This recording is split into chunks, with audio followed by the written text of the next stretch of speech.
Привет подписчикам и гостям канала Travel.ru.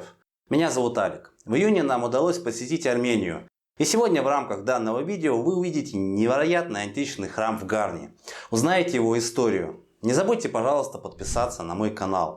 И на сайт наш обязательно заходите. Там есть множество предложений для отдыха. Ссылка в описании. Приятного вам просмотра.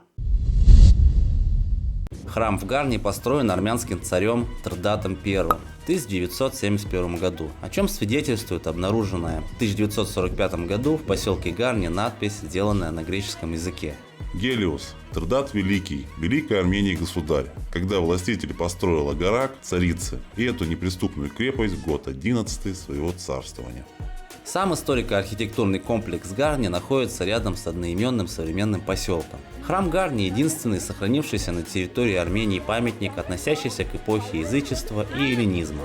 Если вы хотите попасть в храм, то придется купить входные билеты. Они вам обойдутся в 1500 драм. Храм сложен из блоков гладкотесанного базальта. Камни длиной около 2 метров скреплены скобами и штырями. Храм выстроен в эллинистических архитектурных формах. По всей ширине фасада тянутся 9 массивных ступеней высотой 30 сантиметров, которые придают сооружению величественность и торжественность. Пилоны по сторонам лестницы украшены рельефами. На них изображены обнаженные атланты, стоящие на одном колене, с воздетыми вверх руками, поддерживающие жертвенники. Храм по своему типу является периптером. План представляет собой прямоугольный зал с портиком, снаружи он окружен колоннами.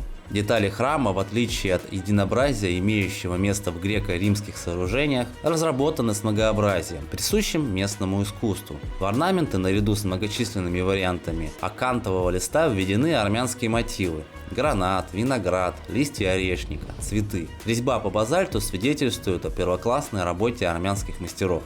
Прямоугольное святилище, перекрытое сводом, ведут неглубокие сени. Вход украшен богато орнаментированным наличником. Размеры святилища невелики, здесь находится только статуя божества. Этот небольшой храм обслуживал царя и его семью. К сожалению, в результате сильного землетрясения, которое имело место в 1679 году, храм был почти полностью разрушен. Его восстановили к 1976 году. Возле храма сохранились остатки древней крепости и царского дворца, а также здание бани, сооруженное в III веке. Дворцовый комплекс находился на южной, удаленной от входа части крепости. На северной же крепостной территории размещались царское войско и обслуживающий персонал. К западу от храма у края обрыва помещался парадный зал. С севера к нему примыкал двухэтажный жилой корпус. Сохранившиеся на штукатурке следы розовой и красной краски напоминают о богатом убранстве жилых и парадных покоев дворца. Здание бани включало не менее 5 помещений различного назначения, из которых 4 имели по торцам аспиды. Полы украшены эллинистической мозаикой и имели подогрев.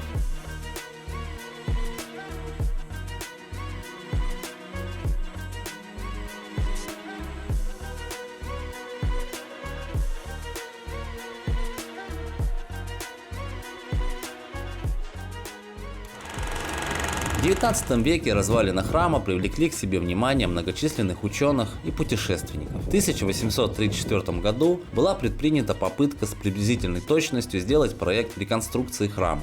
В конце XIX века возникла идея перевести все детали храма в Тифлис, центр кавказского наместничества, и сложить перед дворцом царского наместника. К счастью, эта затея провалилась из-за отсутствия соответствующих средств перевозки. И только в начале 1930-х годов главный архитектор Еревана Николай Буниатян обследовал Гарнийский храм и уже в 1933 году дал проект реконструкции его первоначального вида. В середине 60-х годов работы по восстановлению были поручены архитектору Александру Саиняну. Через несколько лет кропотливой работы Гарнийский храм был полностью восстановлен. Это произошло к 1976 году. В настоящее время историко-культурный комплекс Гарни удостоен премию ЮНЕСКО Греция 2011 года имени Мелины Меркури.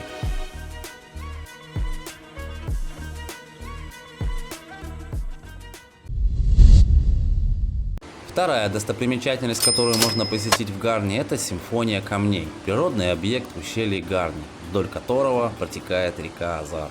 Уникальность природной достопримечательности заключается в большом скоплении базальтовых столбов, расположенных перпендикулярно поверхности и как бы нависающих над землей на высоте 50 метров. Поперечный срез каждого столба представлен в виде 5 шестиугольника.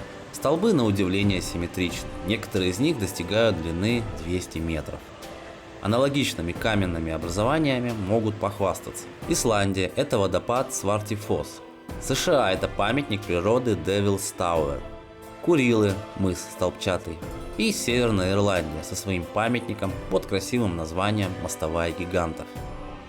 Основная версия происхождения симфонии камней – это вулканическая активность. Ученые сходятся во мнении, что необычная форма базальтовых столбов образовалась в процессе естественных природных процессов и последующих обрушений горной породы. При быстром неравномерном остывании вулканической лавы в условиях высокого давления образовывались вертикальные ячейки, в которых со временем появились трещины, разделявшие каменную массу на отдельные столбы. Процесс чем-то напоминает высыхание и растрескивание грязи. Кстати, угроза камнепада сохраняется и в наше время. По этой причине не рекомендуется вставать под столбы, что часто любят делать при фотосессиях. Гораздо безопаснее осматривать памятник с некоторого расстояния. Это место меня сильно впечатлило своей красотой и энергетикой. Каменные столбы как будто подобраны по одинаковому размеру, плотно подогнаны друг к другу. Воистину, волшебная сила природы еще раз заставляет удивиться ее мастерству и таланту. Вот такое необычное место нам удалось посетить. Рекомендую и вам съездить туда, когда будете в Армении. Уважаемые зрители, спасибо, что досмотрели видео до конца.